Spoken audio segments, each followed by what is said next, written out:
राजस्थान में एक कहावत कही जाती है, हे माँ, दुर्गादास जैसे बेटे को जन्म देना जिसने सिर्फ अपनी पगड़ी के सहारे बिना किसी खंभे के गिरते हुए आसमान को थाम लिया।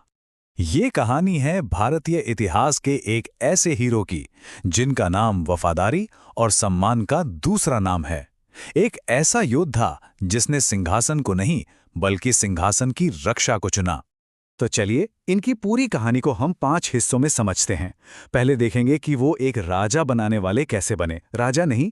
फिर बात होगी एक संकट में पड़े वादे की जिसने उनकी पूरी जिंदगी बदल दी। इसके बाद आएगा 30 साल लंबा संघर्ष।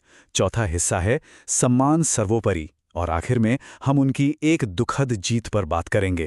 तो चलिए कहानी की शुरुआत करते हैं, लेकिन इससे पहले ये जानना जरूरी है कि दुर्गादास राठौड़ का जो किरदार था वो उस बड़े संघर्ष से बहुत पहले ही ईमानदारी और हिम्मत से बन चुका था। देखिए, वो एक मंत्री के बेटे तो थे, लेकिन उनका बचपन किसी महल में नहीं बीता। उन्हें और उनकी मां को नजरअंदाज कर दिया गया था, इसलिए उन्होंने अपनी पहचान खुद बनाई। जब एक शाही चरवाहे ने उनकी जमीन का अपमान किया तो उन्हें बिना डरे उसे सजा दी, और इसी बेखौफ अंदाज ने उन्हें महाराजा जसवंत सिंह की सेवा में पहुंचा दिया।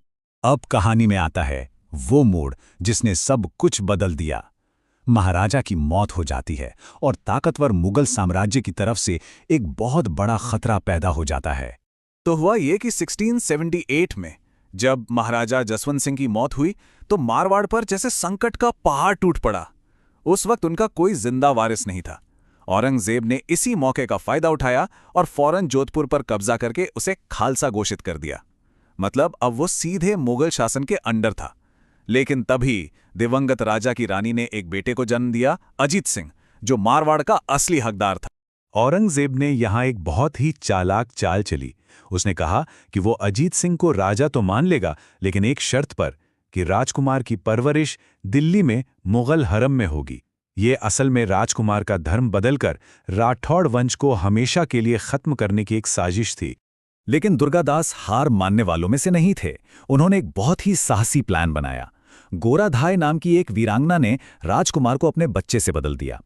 मुकुंददास खींची सपेरा बनकर पहरेदारों का ध्यान भटकाते रहे और मुट्ठी भर राठौर सैनिकों ने मुगल सेना को रोके रखने के लिए अपनी जान कुर्बान कर दी, ताकि दुर्गादास राजकुमार को लेकर सुरक्षित मारवाड़ पहुंच सके। और यहीं से शुरू होता है 30 साल लंबा संघर्ष। एक ऐसा युद्ध जो दुर्गादास ने एक विशाल साम्राज्य के खिलाफ छेड़ा, वो भी बिना किसी राजधानी या खजाने के, एक गुरिल्ला लीडर की तरह। पूरे 30 साल, जरा सोचिए इस बात को। किसी की जिंदगी के 30 साल सिर्फ एक वादे को निभाने और अपने राज्य के वारिस की रक्षा के लिए लड़ते हुए गुजर गए। इस लंबे संघर्ष में दुर्गादास सिर्फ एक योद्धा नहीं बल्कि एक कमाल के स्ट्रैटेजिस्ट भी साबित हुए। उन्होंने मेवाड़ से गठबंधन किया, और सबसे बड़ी चाल तब चली जब उन्होंने औरंगजेब के अपने बेटे शहजादा अकबर को ही बगावत के लिए तैयार कर लिया। अब लड़ाई के मैदान से हटकर दुर्गादास के किरदार की एक और खासियत देखते हैं, उनका उसूल, जिसका सम्मान उनके दुश्मन भी करने पर मजबूर हो गए थे। ये किस्सा तो उनके किरदार को और भी ऊंचा कर देता है। जब शहजादा अकबर बगावत में नाकाम होकर भागा तो वो अपने बच्चों को दुर्गादास के भरोसे छोड़ गया। दुर्गादास ने ना सिर्फ उन बच्चों की रक्षा की बल्कि एक मुस्लिम शिक्षक रखकर उन्हें उनके ही धर्म इस्लाम की तालीम दिलवाई। और सालों बाद जब उन्होंने उन बच्चों को सही सलामत औरंगजेब को लौटाया तो बादशाह भी हैरान रह गया। औरंगजेब ने हर कोशिश की दुर्गादास को खरीदने की। उन्हें पद, पैसा, यहाँ तक कि मारवाड़ का सिंहासन तक ऑफर किया। लेकिन दुर्गादास की मांग हमेशा एक ही रही, अजीत सिंह को उनका राज्य वापस मिले। मतलब साफ था, उनके लिए वफादारी किसी भी निजी लालच से बहुत बढ़कर थी। कहानी अब अपने क्लाइमैक्स पर पहुंचती है, एक ऐसी जीत जिसके फौरन बाद एक बहुत बड़ा धोखा मिलता है, एक दिल तोड़ने वाला विश्वासघात। 1707 में औरंगजेब की मौत के बाद मुगल साम्राज्य कमजोर हो गया।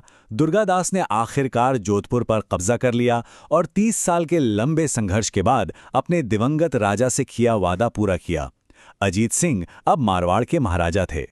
लेकिन ये जीत की खुशी ज्यादा देर टिक नहीं पाई। नए राजा अजीत सिंह दरबारियों के कान भरने पर दुर्गादास की बढ़ती लोकप्रियता से खुद को असुरक्षित महसूस करने लगे, और उन्होंने उसी इंसान को राज्य से निकाल दिया जिसने अपनी पूरी जिंदगी उन्हें बचाने और राजा बनाने में लगा दी थी।